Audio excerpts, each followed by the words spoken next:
Hey buddy, so this was a really interesting episode of WandaVision. There was like so much that happened, and I feel like Marvel has really end up pacing to where the audience will enjoy. It feels like when you see the episode, it was with sitcoms and then the real MCU, and then it balances out really well and just it keeps us interested, and I just really love that they're doing all this stuff. And we get to learn more about how Wanda survived her fall. We're like coming back from Westview, and this episode was so much. There's a lot of things to unravel here. Yeah, that was like we get to see Tommy and Billy grow up really fast, literally. The kids grew up when Agnes arrived there in Wanda's house because she just wanted to help out, and Agnes wanted to help Wanda out with the twins. And yeah, it's like, I feel like that's something crazy going on when it comes to Wanda and Agnes in this episode. Just it's like there was a moment where Vision was wondering why those two were talking to each other in a certain way, as if that it would be dialogue with something. Vision that's suspicious of everything around him. Even so, when he goes to work, he speaks to Norm, and he says that she's controlling me, and it's like, oh my gosh, this is insane. But I was thinking, he didn't say she. I mean, he said she, but he didn't mean Wanda particularly. So who knows if Wanda is the only one involved in doing all this. Back in the MCU world, we get to see that Margaret wants to. Her, Jimmy, and Darcy are talking about how all this is possible still, and Darcy calls it the hacks, which is that what the hacks don't try. This is what's really all about. And it's like this. What Darcy's saying is that it's a dome, but not necessarily hex shape, but in a way it kind of is to them at least. I find it interesting when the topic of Captain Marvel was brought up. Margaret ignored it, tried to avoid it, and tried to move the subject along. And it's interesting to see why that is. When she was a little kid, she was a fan of Captain Marvel. So she was a fan of Captain Marvel when she was little. So who knows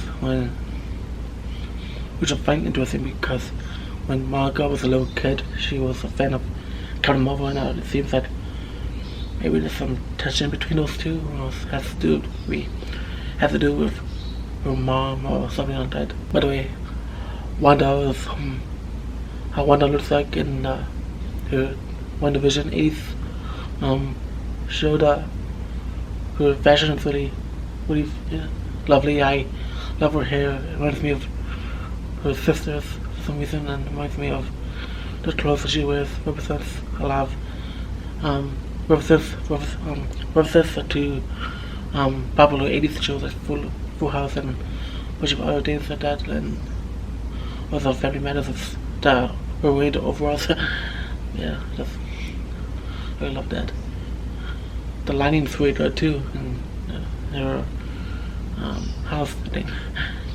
So back in the story, we see that they try to figure out how that Wanda touch it in some way, and they fly like this drone that's from the 80s, so it worked. So because the crowd wanted attention, and I did not expect Wanda to come out of the hex thing. I was like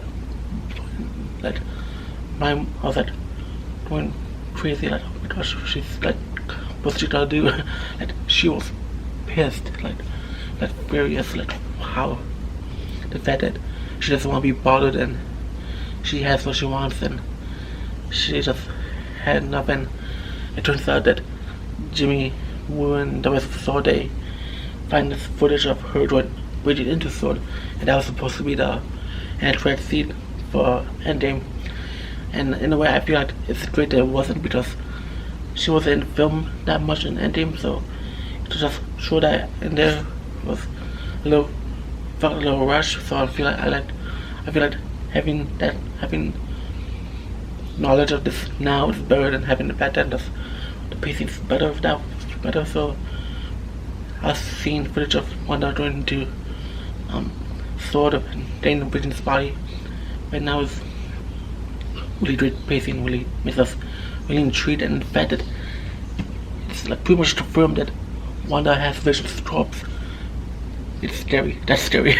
Like, you know how crazy that is, and the fact that she has like thousands of people inside Westview, and there's no children. And imagine if she had children mind control as well, how messed up that would be. And the fact that when Vision was talking to Norm, is that Norm has things he had to call his sister, and has to deal with that. And the fact that the people that are being controlled in Westview, they have lives of their own, and they're just going, they want to get out, but they want to get out, but they can't because they don't know what's going on, because they're not, they aren't those particular people.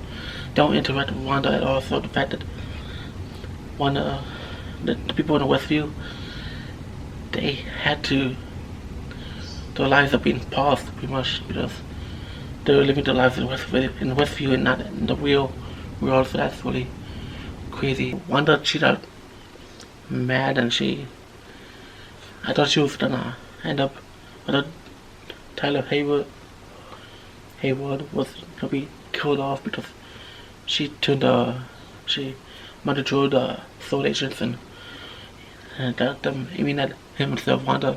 So we see this but it introduces this commercial. My goodness, we need one.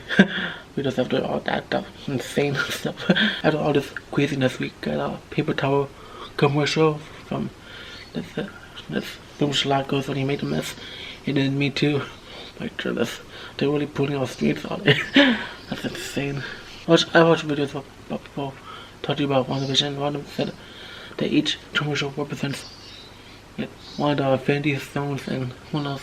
The first one somebody said was about the mind, and then the second one was the time because of the watch. The third one was that the Tesseract thing was the space stone, the Hydra soap was the Tesseract box that chipped in, and this one was the realities, represents the reality stone, this represents making them clean up your mess when you didn't mean to, so that reshaping reality in some way. So if the next commercials represent power or soul, then it kind of will make sense to the fact that it represents the Infinity Stones. So we come back to Tommy and Billy when they were 10 years old, and the fact that they found a dog, and Agnes also jumps in and said, "You got a dog." So they name him Sparky, and then he just runs away, and the fact that the dog pretty much dies, and then it's like Wanda and Agnes want to bring him back to life, but Wanda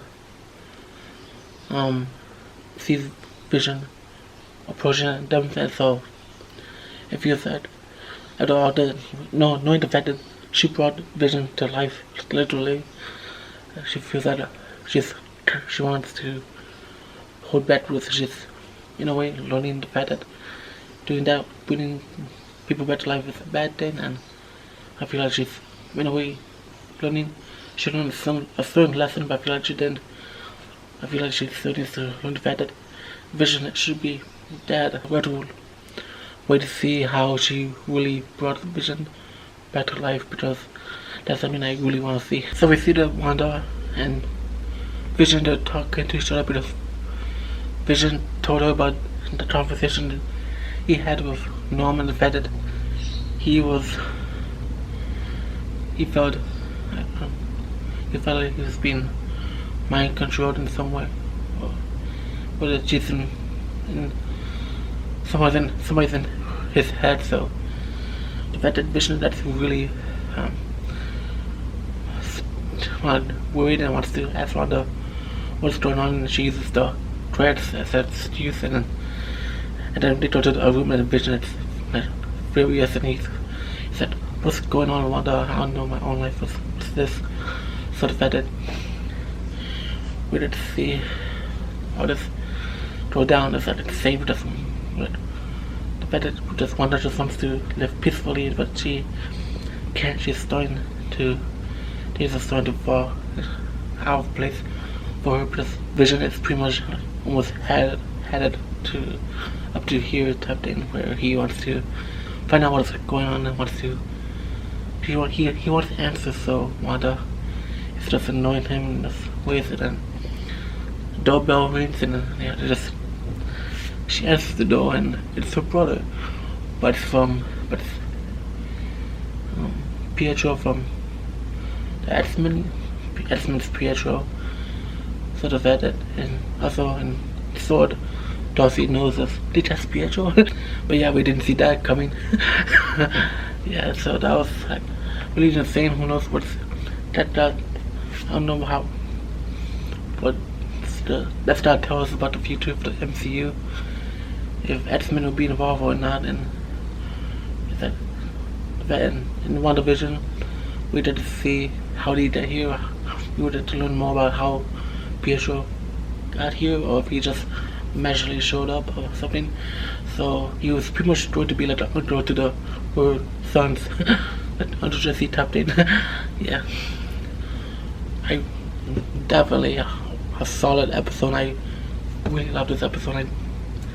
It's so well done. It's so interesting, and it makes me want me to find out more about what's really going on in the heads, and that's the scene that stands out besides the Quicksilver thing. It's definitely Wanda doing better than of her world, and like almost not telling Tyler, like that's insane. Like the cameo didn't even need to happen. It would still be a solid episode anyway. So the fact that they added that in, it was like insanely massive good. Yeah. So thank you so much for watching.